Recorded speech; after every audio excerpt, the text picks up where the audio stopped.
Bonjour, merci. Très heureux d'être là. Alors effectivement, je m'appelle Christian Clou. Mon travail, c'est d'être explorateur-chercheur et je mène des missions dans les conditions les plus extrêmes de la planète. L'idée, c'est de se servir vraiment des conditions extrêmes, le plus chaud du monde, le plus froid du monde, le plus humide et autres, pour simuler des situations extrêmes, des situations à risque, des situations changeantes, et qu'on puisse observer réellement ce qui se passe dans le cerveau et dans le corps. Ce qui se passe, c'est qu'aujourd'hui, la plupart des études sont faites dans des simulations. C'est très important de les faire. Mais évidemment, nous, on ne vit pas dans une simulation. Et pour comprendre comment un humain est capable de dépasser certaines choses, de dépasser ce qu'on appelle des limites, c'est tant est que l'humain puisse dépasser ses propres limites, on a besoin d'aller chercher concrètement dans des situations réelles ce qui se passe. Alors par exemple, ça peut être ici, on le voit, dans le désert du Dasht-e-Lut en Iran, l'endroit le plus chaud de la planète. On parle là de 60 degrés, 57 degrés à l'ombre. Ça veut dire qu'au sol, il fait 80 degrés. 2% d'humidité, ça veut dire que vous n'avez plus aucune humidité extérieure, tout est dans votre corps. Et vous vous videz petit à petit de votre eau parce que le milieu externe essaie de récupérer votre eau. Ça peut être, à contrario, un milieu très différent. Alors la petite zapette ne marche pas bien, c'est pas grave, je vais la poser. Ça peut être un milieu très différent comme la forêt tropicale. Forêt tropicale où, quand vous entrez dans le milieu, aussi, vous entendez tout, vous imaginez plein de choses, mais vous ne voyez rien. Donc vous êtes soumis à quelque chose qui vous perturbe complètement. Ça peut être l'Antarctique ou la Sibérie où on va avoir des moins 60, moins 70 degrés, où là on est dans des conditions où évidemment il fait extrêmement froid, ou ça peut être aussi des endroits comme la Patagonie australe en kayak, où on a des vents, des changements climatiques en permanence. Alors qu'est-ce qu'on fait dans ces milieux? On essaie de comprendre comment l'humain est capable de dépasser une situation qui le perturbe. Et pourquoi c'est lié au sport et à notre thématique du jour, à Sport Unlimited, sur cette notion de sport et d'innovation, c'est qu'on est en train de constater petit à petit dans nos études qu'on a une dichotomie sur le problème du sportif et de la personne qui va s'entraîner pour un objectif ultra précis. C'est que l'objectif en soi devient souvent... on a des allers-retours de micro, c'est une situation extrême de micro, ça arrive aussi. C'est que l'objectif qu'on a peut devenir notre premier frein. La problématique est simple. Imaginons, je rentre dans le désert de Dasht-e-Lut, il fait plus 60 degrés la journée, plus 40 degrés la nuit, donc on a tout le temps très chaud. La canicule ici, c'était pour rigoler. Et on est dans une situation où tout notre corps, tout notre système nous dit « t'as rien à faire là, c'est impossible, t'es dans une violence permanente ». Et ton premier réflexe, comme tu as un objectif, c'est savoir traverser ce milieu, traverser ce désert, c'est une lutte pour réussir cet objectif. Et cette lutte, dans des conditions qui nous dépassent complètement, elle devient extrêmement fatigante, extrêmement complexe. On n'arrive plus à gérer cette violence de devoir avancer dans un système qui nous est complètement impropre et en même temps réussir à maintenir notre corps dans un niveau à peu près correct. Et c'est d'une violence extrême. Et ça se rapproche de la problématique du sportif et de la vie de tous les jours d'ailleurs.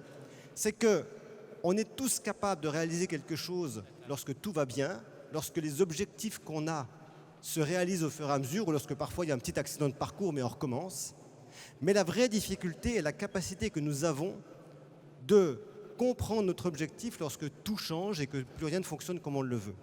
Et là, ce qu'on constate, c'est qu'au lieu de nous aider, l'objectif devient un frein global à l'ensemble de ce qu'on est en train de faire, puisqu'on est en inadéquation entre notre besoin, notre volonté et la réalité de ce qui est en train de se passer dans notre univers.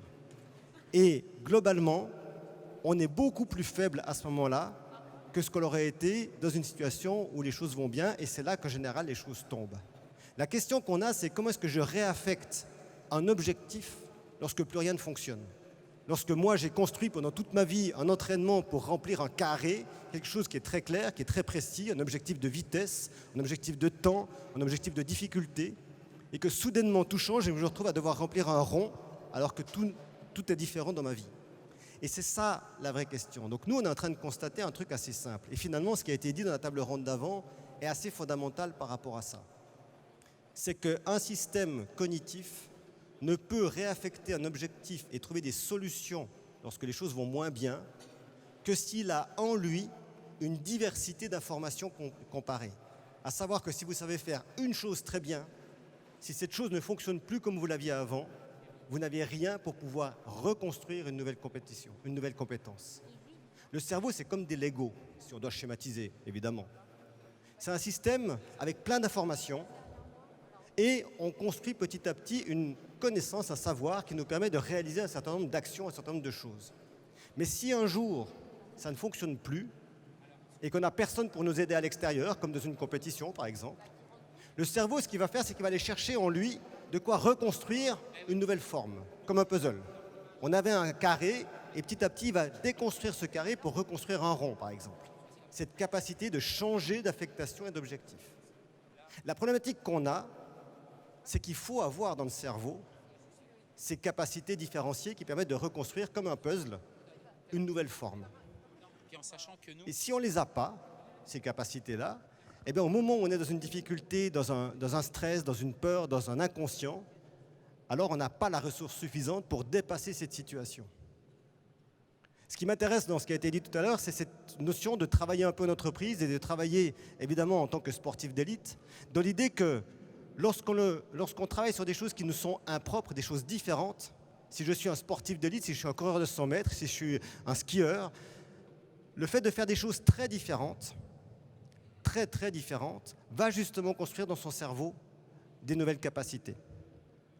Et la vraie innovation d'aujourd'hui, elle sera peut-être... Alors aujourd'hui, on est en train de travailler sur des puces, sur la génétique. Vous savez qu'on est capable de couper des gènes pour les reconstruire. Donc peut-être le sportif de demain, il sera génétiquement modifié. Pourquoi pas? Tout est imaginable.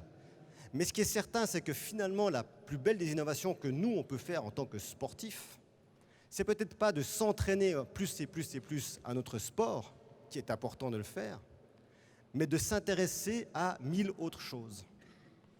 À l'art, à la lecture, à des choses très différenciées, parce que c'est ça finalement, et non pas notre capacité sportive, qui au moment de la difficulté majeure, va permettre de se réaffecter et de trouver une nouvelle solution.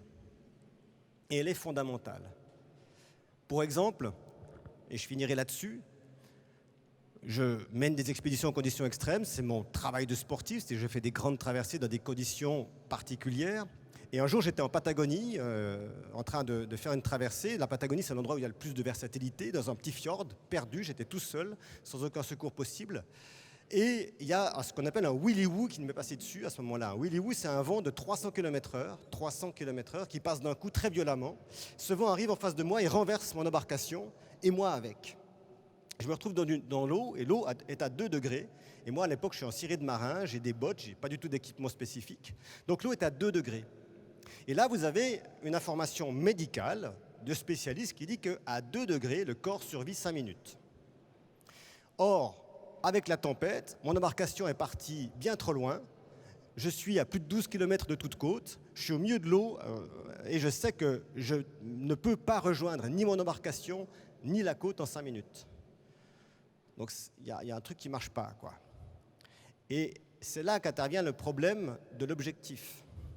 C'est que forcément, mon but à ce moment-là est de réussir à sortir de l'eau.